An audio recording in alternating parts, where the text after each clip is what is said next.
വാങ്ങിച്ചു കൊണ്ടുപോകണം എന്നുള്ള സ്ഥിതിയിലേക്കാണ് കേരളത്തിലെ എല്ലാ ആശുപത്രിയിലും എത്തിച്ചിരിക്കുന്നത്. മന്ത്രി അതിന് പറഞ്ഞ ന്യായീകരണം എന്താ?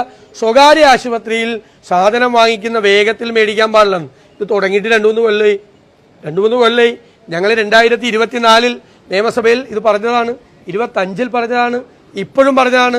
ഇതെങ്ങനെയാണ്? ഒരു വർഷത്തേക്ക് ആവശ്യമുള്ള കാര്യങ്ങൾ ഇൻറ്റൻറ്റ് കൊടുക്കുകയാണ് ഓരോ ആശുപത്രിയിൽ നിന്നും.